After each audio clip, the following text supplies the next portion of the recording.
Om Sahana Vavatu Sahanau Bhunaktu Sahaviryam Karavavahai Tejasvinavadhitamastu ma vidvishavahai. Om Shanti Shanti Shanti.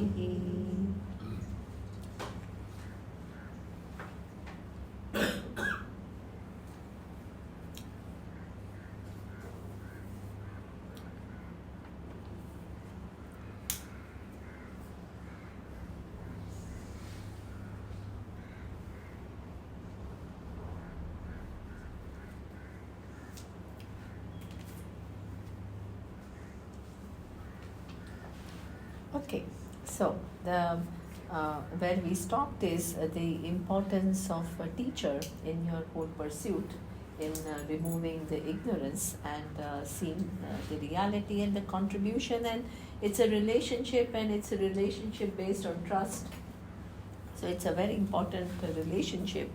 But this very important relationship, as I told you, also sometimes you hear that it becomes dysfunctional and there is an exploitation or there is a huge disappointment, right?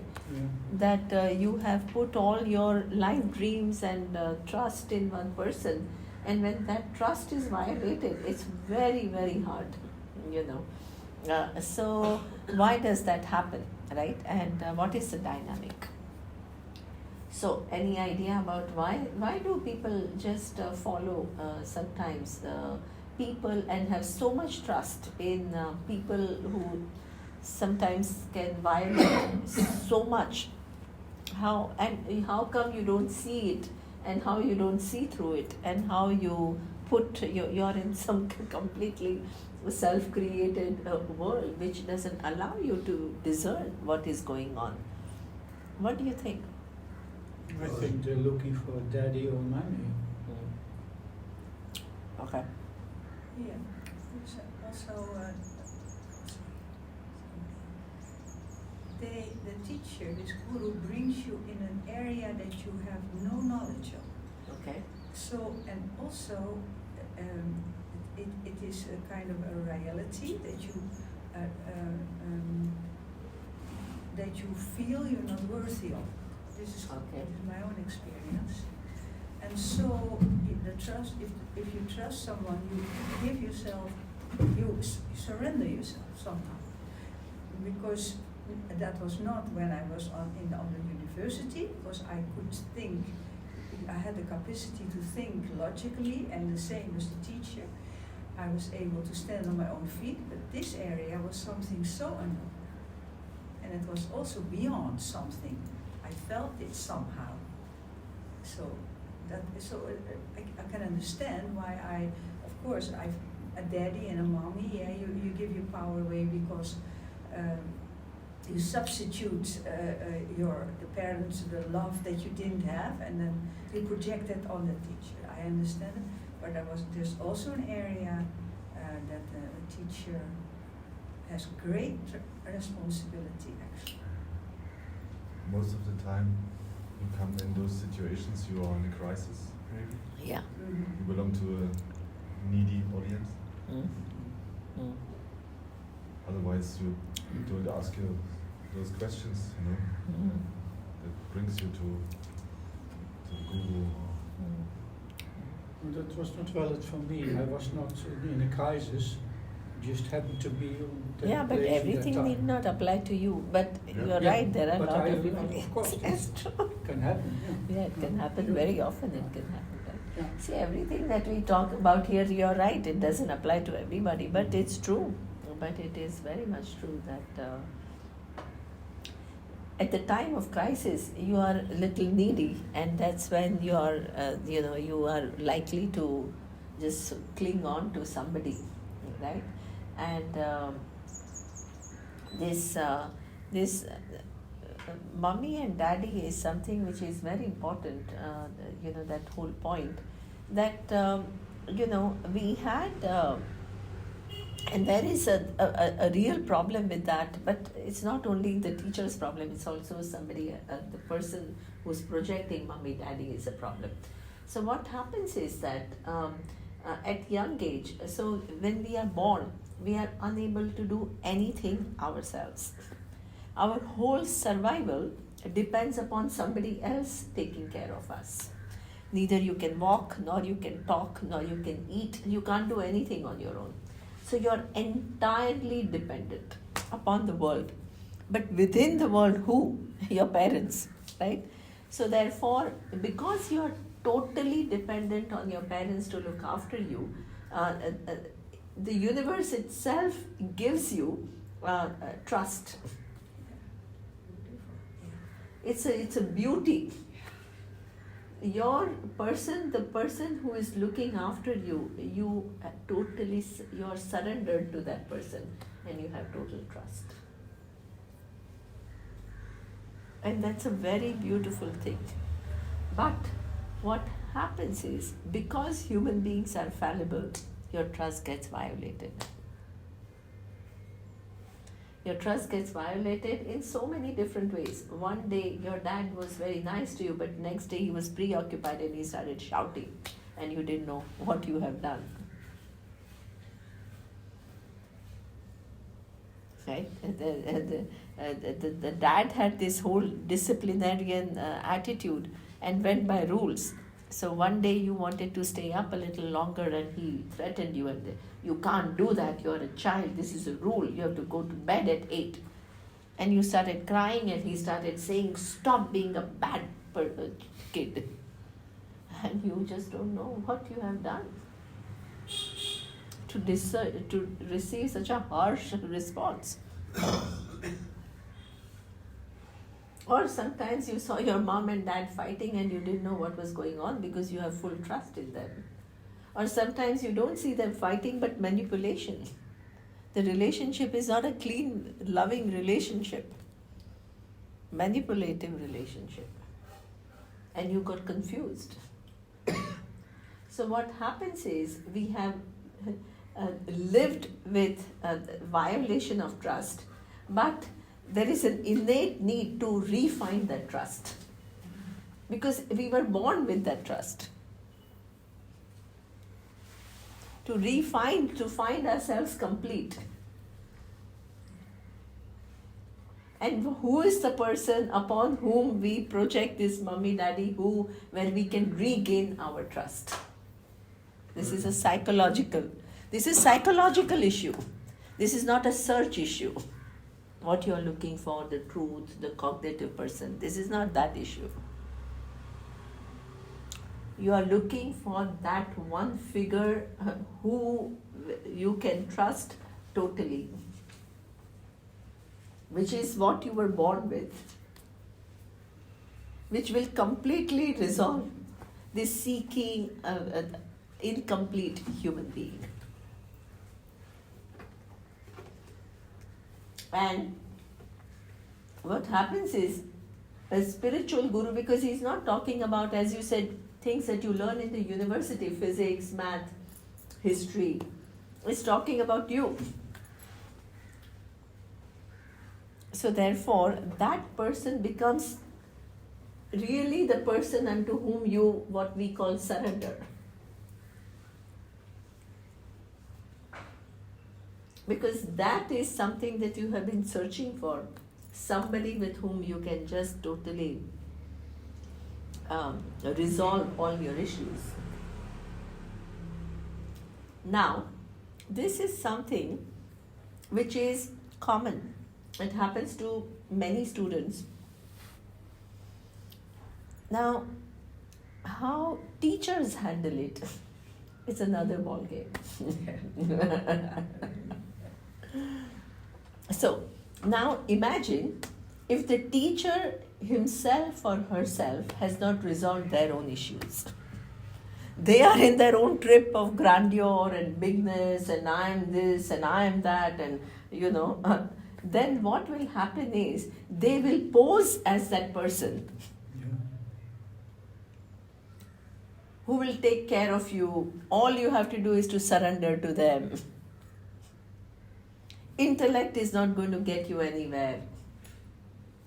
Where has intellect taken you?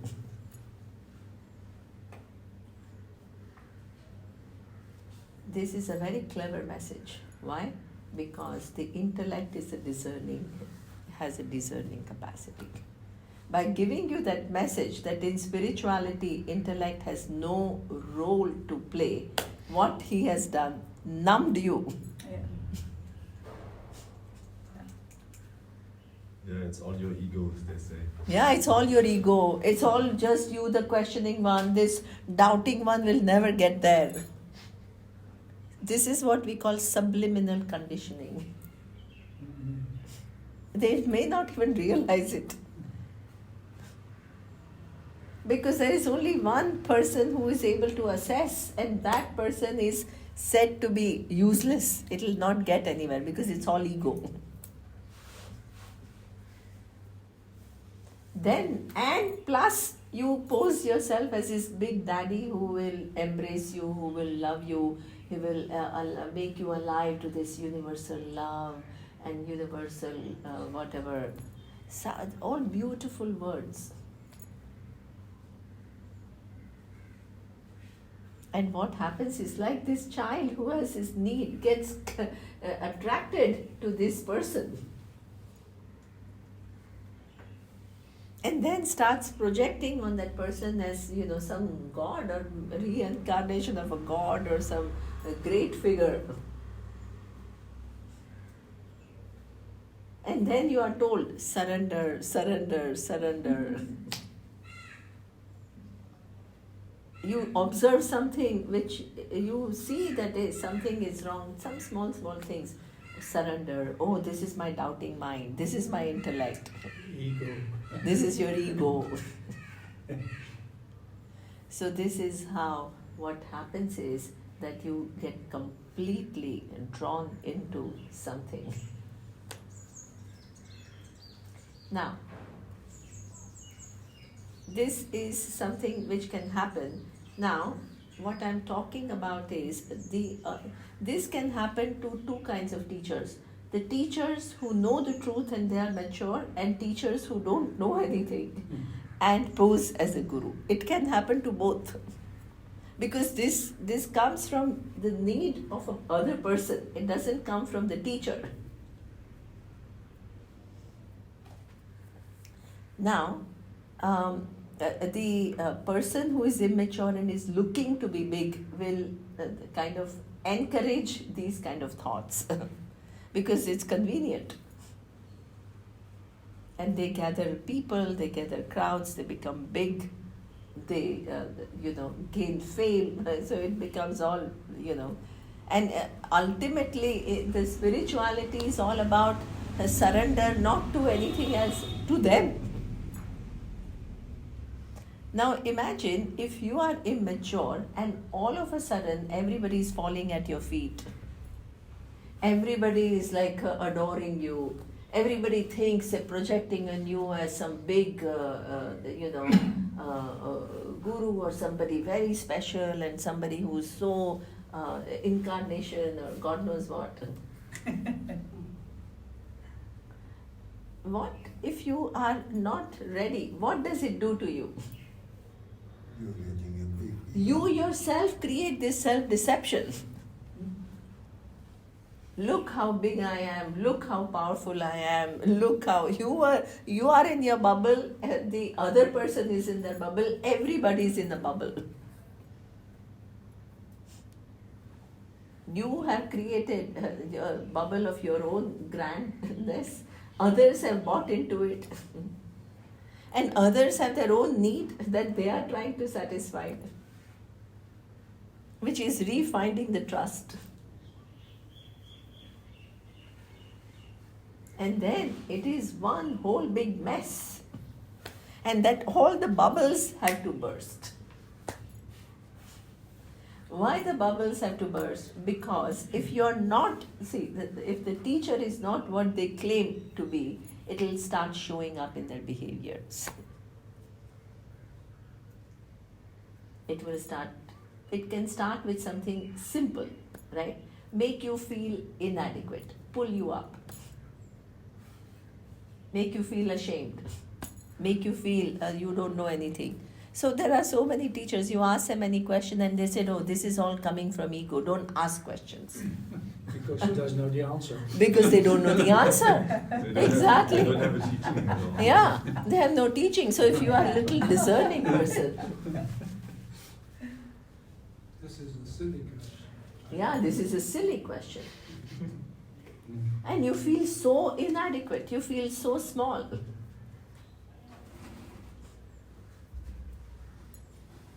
My guru said, isn't it enough that I love you? She didn't answer my question. See? It was not enough, so I Yeah. left. But Yeah, but see, these are the kind, this is what we call manipulative language. What is shown is, I love you. But what does it mean? I love you, shut up.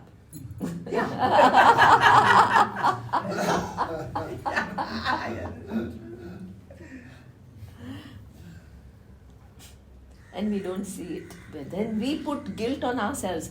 Oh my God, yeah, she loves me and it's only me who is asking questions. See, this is what we call manipulation.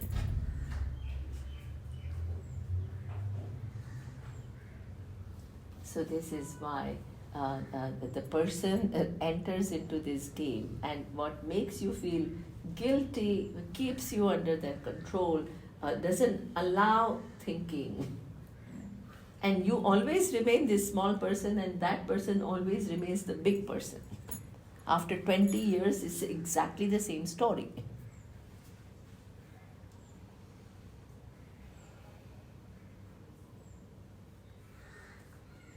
Even in music, right? I think if there are good teachers, what they will do, I went recently to Pune, and there's this music teacher, she's a violin teacher. Nice, she plays very well, and she has a lot of kids who are her students. And what was nice about her is when she is invited for a concert, then she takes all of them along, and first they give concert, then she gives concert. Feels so good. And they are little kids, 14 years, 15, and for them to face the audience and to perform and to get that place, and she doesn't feel, oh my God, people have called me, so I have to be the one who's prominent. She nicely, brings them along, or lets them shine. And I was it was nice to observe somebody like that,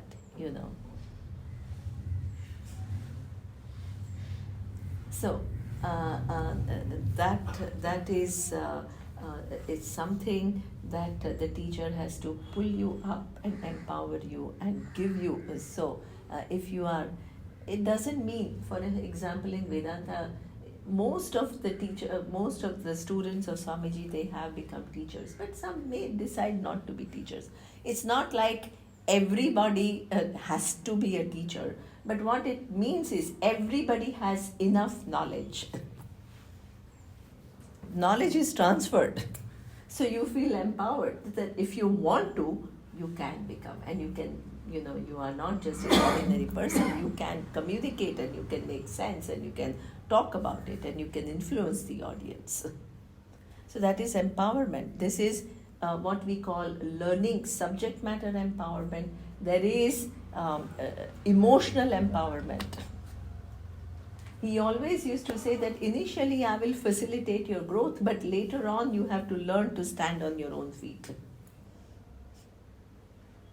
You don't have to be dependent. If you are dependent on me, you're still looking for a big daddy to hold on to. And he used to tell us all that you all are an institution in yourself. You have enough knowledge. You have enough knowledge when you can conduct your life without my help. So, these are the things which a mature teacher does. But if it is an immature, it becomes your own little, trip of, power and fame and, recognition and all of that. Now, even for genuine teachers, our Swamiji used to say that be careful about there is a phenomena called transference. And what is this phenomena called transference that every teacher has to face at some point? And that is that initially you are just kind of, you don't go to that teacher thinking that person. But once you establish trust, then once you begin to trust that person, unconsciously what happens is your trust which was violated as a child, that begins to surface unconsciously. That's sorry? Begins to surface unconsciously. So what happens is all the lack of love, suppose you felt from your parents, or rejection that you felt from your parents, you start projecting on the teacher.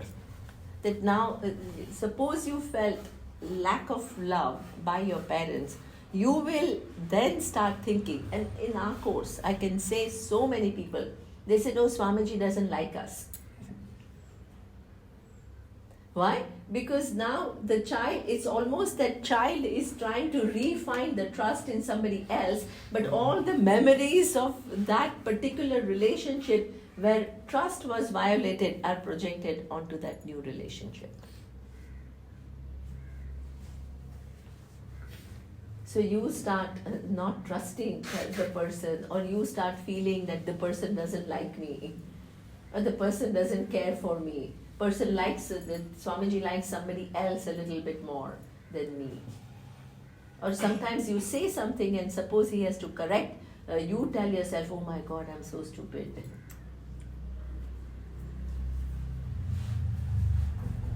So this is the process that is inevitable. Because the child, that person has to get healthy. And in order for that person to get healthy, all these things have to surface, and the teacher has to help that person to process it without getting entangled in it. So, if the teacher himself or herself is not very sure what will happen, you will also take things personally. Oh my God, I'm giving my best and she still thinks that I don't love them. What kind of a person is that? Do you understand? Because the other person also is a human being, right? So the whole dynamic becomes all strange.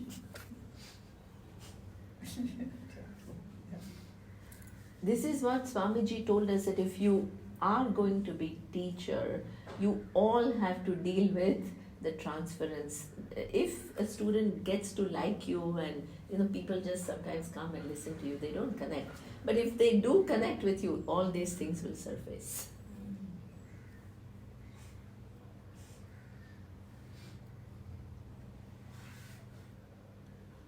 And as they surface, if you yourself are not strong enough, you yourself get sucked into it. You become unsure of yourself, or you dismiss the student. So what you have to do is continue to be loving and at the same time firm with boundaries. You don't let people violate you, but at the same time you have to be loving.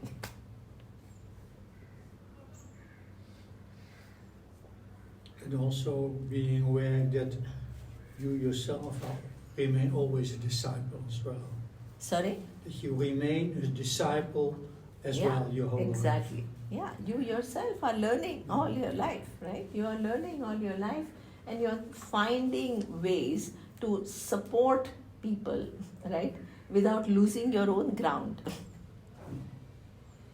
And also at the same time, right? Not being dismissive of others, because this is something that they helplessly do. It's not like they are mean people or anything, but this is their experience at a very early age resurfacing.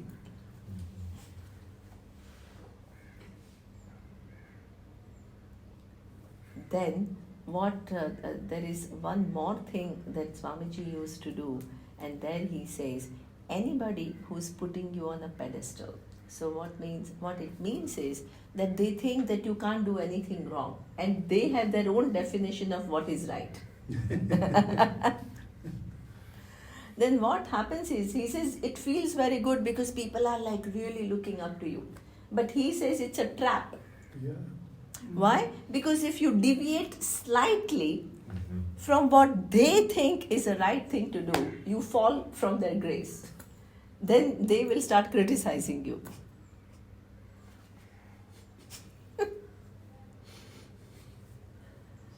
These are all real problems. So the Vedanta teacher has a big job. It's not a small job. And we are all aware of what all this happens. So then what you have to do is, while of course there is a certain respect, and that is a genuine respect, but you don't let them over idealize yourself. So Swamiji was so clever that initially we all thought he was like larger than life. He was like this amazing person with so much wisdom, so much human. He was personal, he was caring, he satisfied, he was multifaceted and very mature human being and a brilliant human being.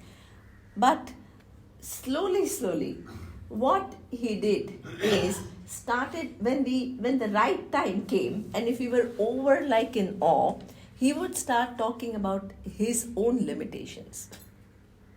So the first time he told me that I have a backache, I couldn't believe.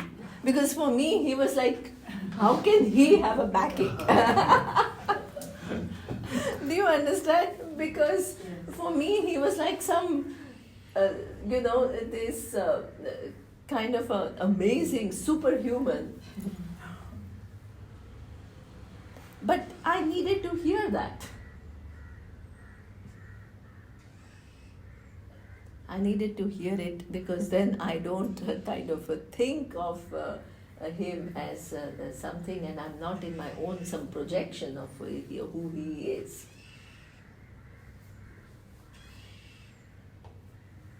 So what it means is, it is also teacher's responsibility in a subtle way, right? Not that, oh, I have so many limitations, not like that, but there are some limitations, and there is a certain thing which is a truth, this is a reality. And you can talk about it, and you can say about you, and then the other person says, hey, he's also as human as us. The only thing is that the person is wise, he knows many things, and he's able to handle all of this. That's what makes him shine, not that he has no fault.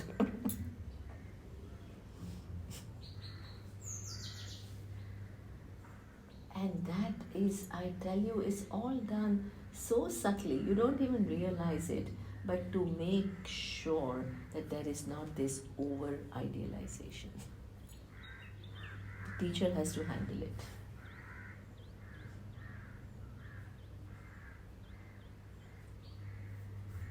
Otherwise, you feed in to that, image, and you let the person feel like that, and either you create a bubble or that person will make you fall. Now, sometimes I have some other things, that I have a friend who is also studied not with me but little bit later. But I think, see, they are all also very young, and they have this dream of knowing the thing, and so they deny themselves some personal, relationships, because they were all very engaged with studies and all. So now he has become a teacher. So now he travels around the world and he gives classes, and he's pretty smart. He's an engineer. He looks nice and whatever. So wherever he goes, all women fall in love with him. This also happens because he's young and he's smart and he's good looking, and and then he's talking all these wise stuff, and he seems like this cool person and single.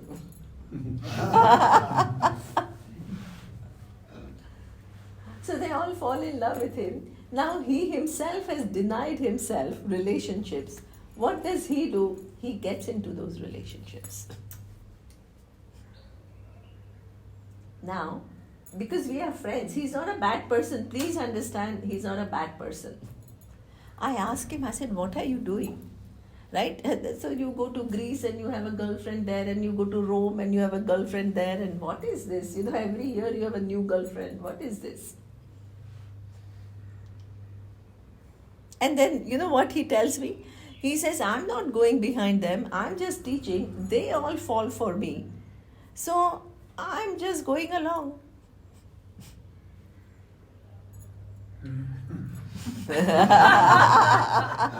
Tricky. Yes. Tricky. Because then he doesn't talk about heartbreaks. Then that woman wants a commitment from him, then he runs away, then he has to look for another partner, then that woman is jealous of her. Do you understand the mess it creates over a period of time? And then during the class, it's all about who he is paying attention to, who he has had an affair with. Where is Vedanta here? Do you understand? Teacher has a responsibility.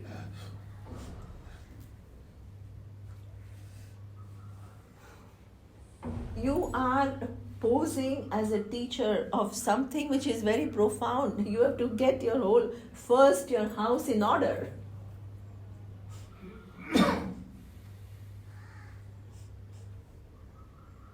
Otherwise, life is such, it will present situation and you will get carried away and you will justify. And you are actually not because I know this person so well. So when I read in the newspaper, I said, my God, what kind of gurus, right? They have affairs with them. But when I know this person, I know he's not bad. But there are all these blank spots.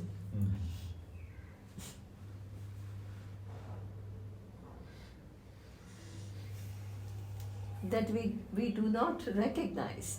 And life presents situation and we just go off track.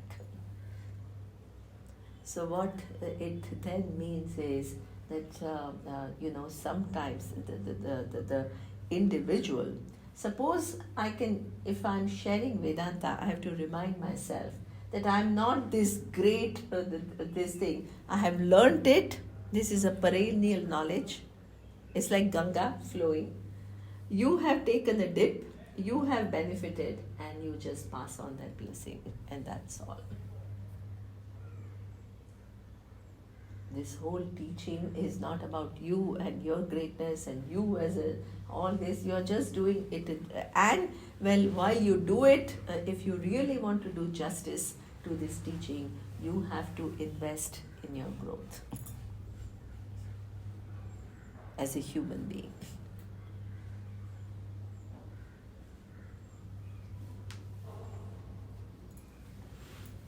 So these are things that in this guru relationship, this is why this relationship with guru is a tricky. On one hand, it's a most beautiful relationship, but it is fraught with these issues.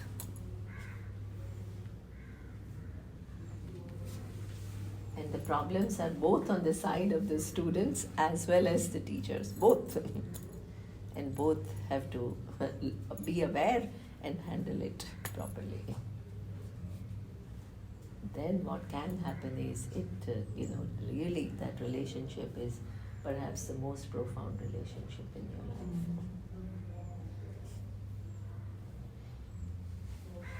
So, Acharyopasanam. The next is Shaucham.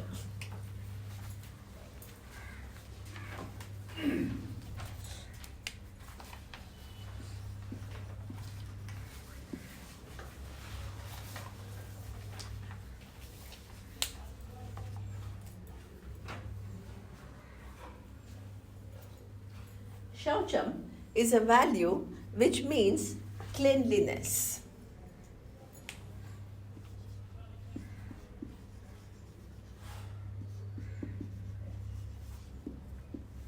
And cleanliness means there are two kinds of cleanliness. One is very obvious, the outward cleanliness, and the other is inward cleanliness. So the outward cleanliness is what? Keeping your environment clean. and clean means light. You let the light. You know, in India, we have, and I think in I don't know, but in Chinese you have feng shui, Yes. feng shui, Yes. and in India you have vastu. And what does that mean? Any place, whether the place where you live or where you do something important, it has to be well lit and well aired. What's it called in Hindi? It's called vastu. Vatu. Yeah, you must have heard of Vastu Shastra. No? Right. No. VAR. VASTU. Vastu. Vastu.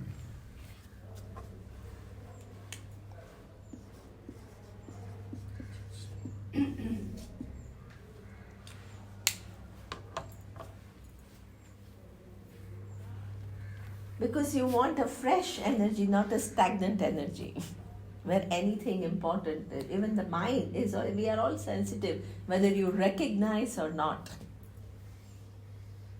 It impacts. Yeah. It impacts your learning experience.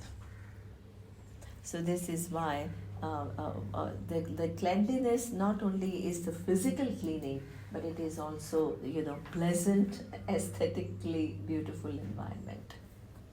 Keeping it like that. Why? Because the external environment and your mind, they are all connected. If the external environment is all messy and unclean, what will happen is what? Your mind is also, a little muddled. Now, I learned my lesson of, the external cleanliness when I was young. So, in India, we have people who do work for us. So, I as a kid I used to just throw clothes wherever and, wait for the person who's helping in our home to put everything in order and all. So messy child. And one day my grandmother comes and she tells me, so she doesn't kind of scold me, she doesn't reprimand me, but she says, she told me and I still remember that, and she says, Nima, the external environment that you keep is a reflection of how you feel here. And that, I said, my God, am I so messy here?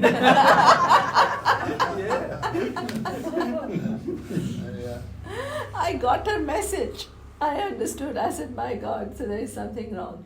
Since then, I really try my best, to keep wherever I am, it has to be clean. Can't be, what it also does is, it impacts also my mental alertness and well-being. That was a very nice way to teach you, actually. Yeah. She didn't say, don't do this. She didn't say, don't do this. Fantastic. Yeah. And it's just one sentence and she left it at that for me to think about it. What are the implications of this sentence? You still remember? And I still remember. Yeah, sure. Very effective. Very effective, exactly. So, and then what I used to do, my job required a lot of research, so I had a lot of books. But before I wrote anything, I read a lot, so my desk was full of books. But before I put my ideas together, I would clear my desk, clean desk. And then my thoughts were all organized, not all over the place. So this is something that your external environment and your mind are related. So that sensitivity for clean spaces, it will also impact your mind. Don't think that they are all unconnected. So, this is external cleanliness. What about internal cleanliness? I often noticed that very creative people, they always seem to live in a mess. Mess, right? But Oh they my are so God. creative. They are so creative, I know, but sometimes it is such a mess. Yeah. My God, yeah, I know. I mean, that is true. It is possible, but perhaps they are so creative and they live in their own world and they are like not aware of what is going on in the external world. But in a kind of an organized, if you want your thoughts to be in a certain organized manner, and if you want to, then I think cleanliness is very important. Nobody likes dirty. Who likes dirty? Nobody does. You can become insensitive to it because you stop paying attention to it, and but basically it is not something which is pleasing. And this is why I also say that one day, sometimes in the name of spirituality we do so much damage. So there was a seminar that was taking place, and it was in a beautiful setting, and somebody was looking out the window and admiring the landscape and saying how beautiful there were mountains and greenery and all. And the other person is saying, "Oh, you are still connected to the material world." My God. Can I extend this into another sense Yeah. of sound? Because I think the same applies nowadays. You go to I've been to an Indian classical concert, and they turn the music up so loud, it's not beautiful anymore. It's no. And you speak to the sound engineer, and they say, "Oh no, the tabla player wants it like that," and it's just absolutely absurd. It's absurd. And Yes. it is so sad that we lose the beauty because of it becomes aggressive. It becomes, I don't know, but it has in some way some relationship to this. Yeah. Absolutely, this mess. Absolutely, this is. It's sometimes what amazing artists. Their singing and their skills are outstanding, but the sound system is so poor and either blasting or it is so bad that it really takes away from performance. You're right. Yeah. So all these harmonies you have to align yourself to, right? Otherwise, life is lived with little at a very base level, right? So one needs to become a little sensitive, and one's mind needs to see all of this, right? Now, the second thing that I wanted to say about is inner cleanliness. So the external cleanliness, yes, you can keep things in an order, and you can learn to keep your environment aesthetically beautiful.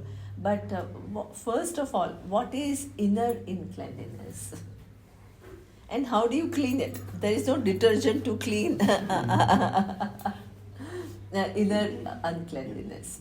So in the book, Swamiji's book, he has talked about a few things which are inner uncleanliness, and the first one is what we call self-centeredness. All of us are born with a certain amount, we are the most interested in ourselves. This is the truth. And Upanishads don't say that become selfless. They acknowledge Atmanastu Kamaya Sarvam Priyam Bhavati. And what does it mean? In your life, who is the most important to you? Yourself. And this is the truth about everybody. Thank God. But does it mean that we are all selfish? So that that your well-being is important to you is a very natural thing. But that doesn't mean that we all have to become selfish and narrow-minded. Why? Because what is evolution? What do you derive pleasure from? Suppose you derive pleasure only from your big car and your big house and your big vacation, and then you will become self-centered. You don't care what happens to others as long as you are able to make money and you are able to live a luxurious life and all that. That's a problem. But suppose you say, I get pleasure in helping others. You are doing it for your pleasure, but what is the nature of your pleasure? It includes others. You are no longer selfish. Why? Because you connect your well-being with well-being of others. And by seeing others doing well, it gives you satisfaction. So it's not like you only are just totally self-absorbed in your well-being and you're this narcissistic person who's only preoccupied with oneself.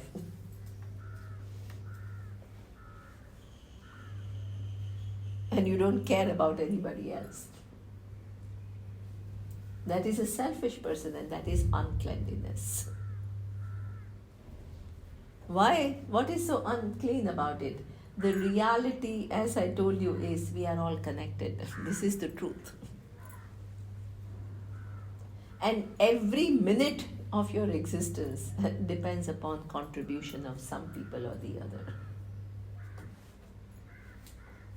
And if you only want to take and not even be grateful for their contribution and only be interested in yourself and not care about anybody else, this is not a mature human being. And not a happy human being. Not a happy human being.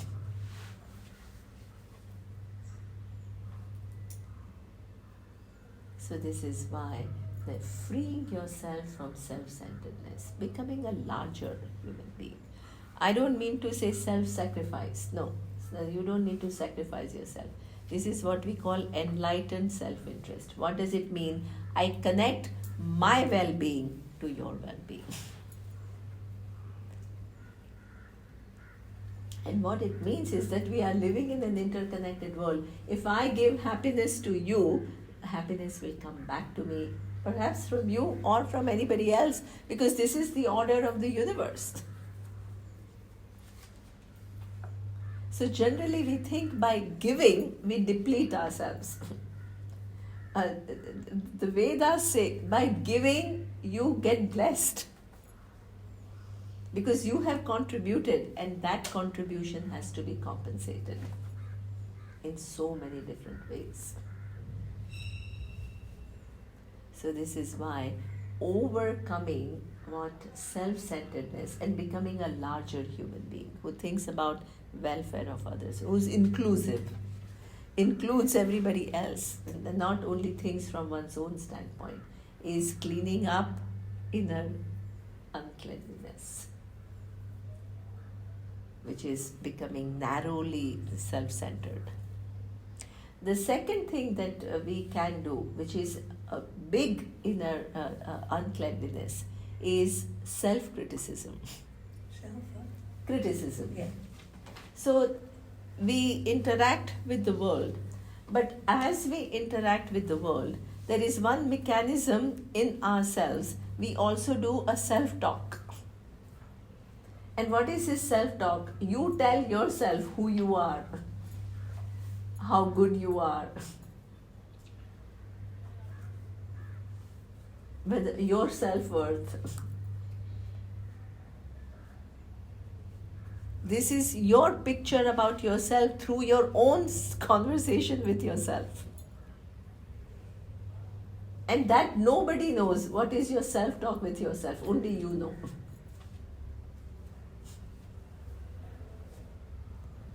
So, there are people, and it has got nothing to do with your achievements.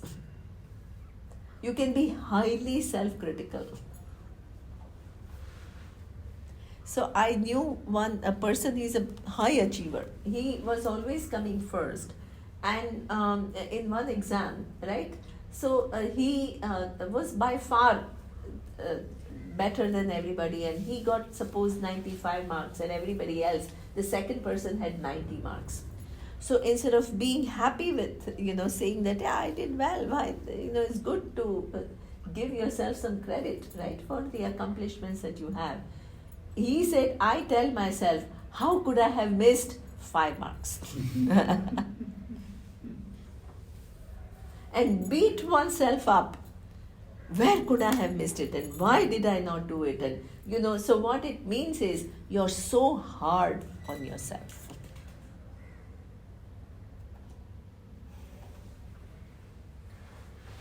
Striving is wonderful.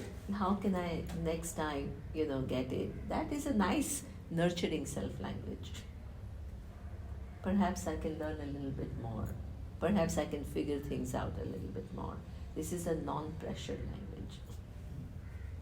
Pressure language is, how could I do this? How could I have missed this? It's highly self-critical. So when I was growing up, we had to go for interviews when we graduated to companies. And one of the things that people, we used to prepare for these interviews. And we were taught how to answer the questions, right? So one of the things that many interviewers ask now, it may be very different, I'm talking about some 25 years ago. One of the questions that interviewers would more likely ask you is, what is your weakness? So you can't say you're lazy. You can't say that I'm not motivated, because that will not give you a job. But you have to give a clever answer. Clever answer which is a weakness, but it is still, kind of a positive thing. So one typical answer was, I'm a perfectionist.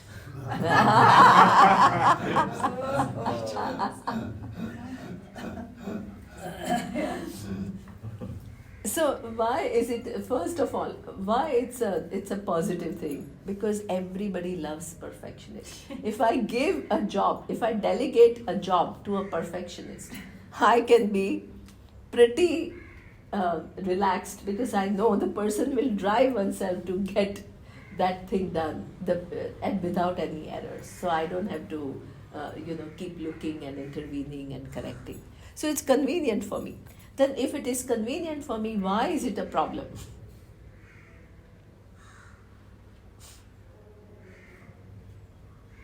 Why being perfectionist is a problem?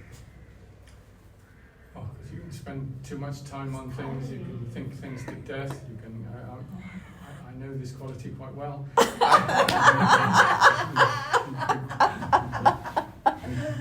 Right? How many of us, and we are good, right? We are good at things, but you are right. You lose perspective. First of all, you can never say to yourself, I am good.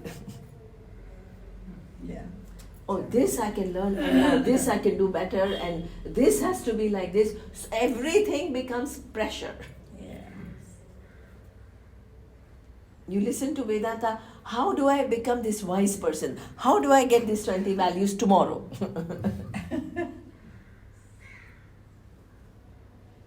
Pressure.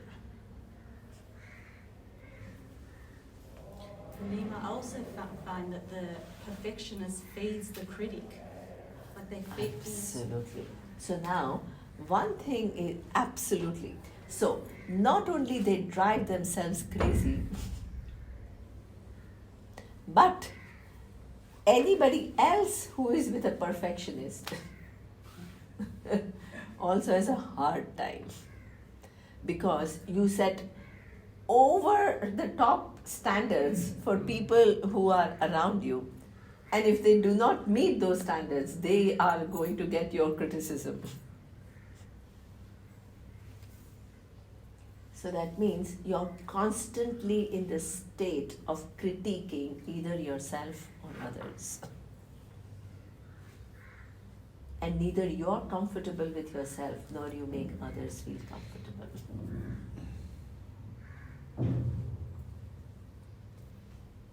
But you are driven. So, this is something that we all have to learn. Being efficient, being alert, being mindful is a very wonderful quality. But being perfectionist and forcing and driving and this pressure and critiquing is a problem. So what's the antidote? The antidote, what is an antidote to perfectionism? As I said, please don't say whole of perfectionism is a problem, because there is some beauty in it, right? So then you have to tell yourself, how can I be efficient? How can I do things well without this beating myself up?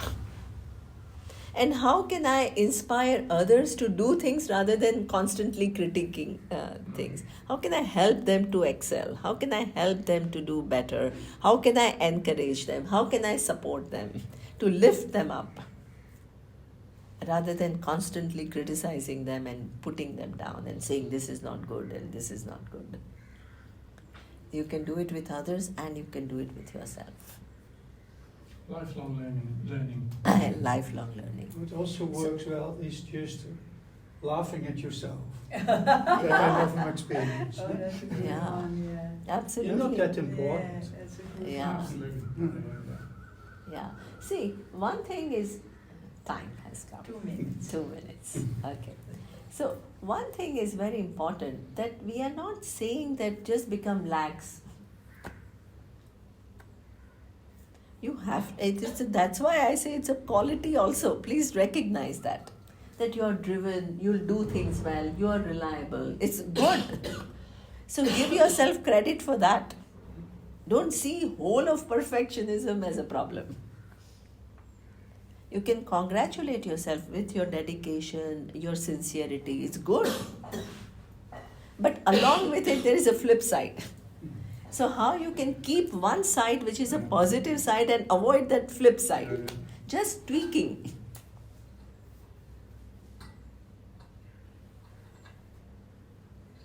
Because we all love people who are sincere.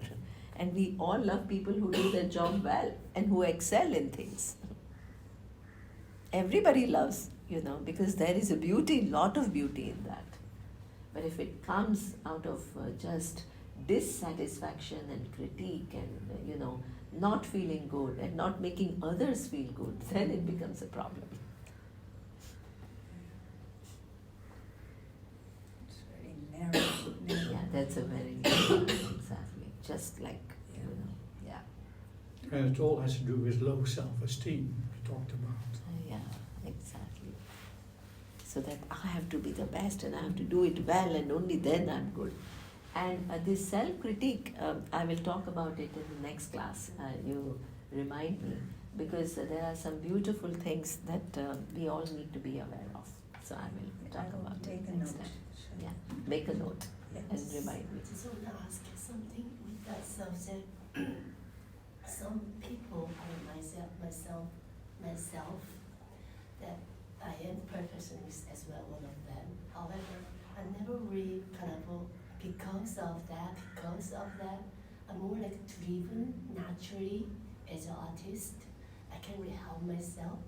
It's just once I go A, I have to know what is B and what color is B. Like just driven without any kind of more like how can I say, without me knowing. It's just I can't really stop push until I have a whole picture. It's just it's not really I am pushing myself. It's like naturally I am driven to going to the perfectionist.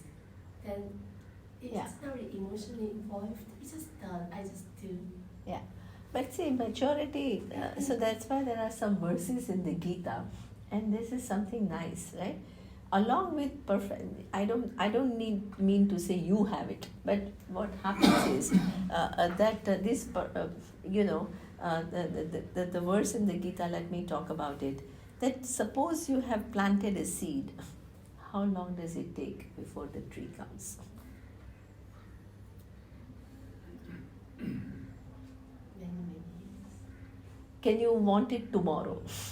Can you have it tomorrow? You want it, but you cannot have it. You want it, but you cannot have it. What is smart thing to do? Understand how the world works and flow with it. If you want the world to be doing what you want it to do, you are always struggling.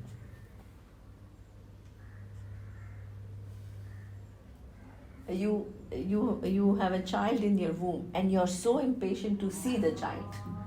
You have to wait for 9 months.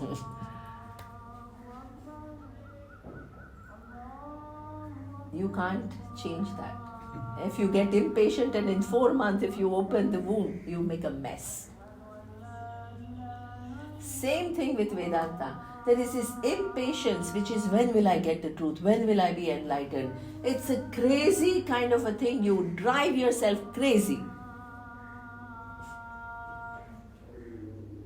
And then, what is even more dangerous is if you are so kind of, if you're not understanding and flowing and let it all unfold naturally and beautifully and organically, what will happen is your mind will make you believe that you got it.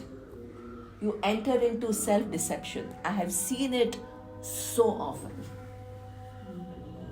Because something that you really wanted, you will tell yourself, yeah, I got it. Oh, today I felt like, something unusual. Oh, I got it. Can we talk about this next time also? It's interesting. Interesting. You have probably a lot to say about it. Exactly. I have a lot to say about a lot of things.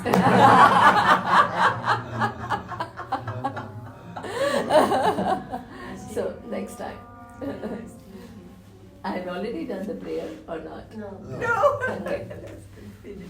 Om Purnamadav Purnamidam Purnat Purnamudachyate Purnasya Purnamadaya Purnamevavashishyate. Om Shanti Shanti Shanti. Om Shri Gurubhyo Namaha. Harihi Om.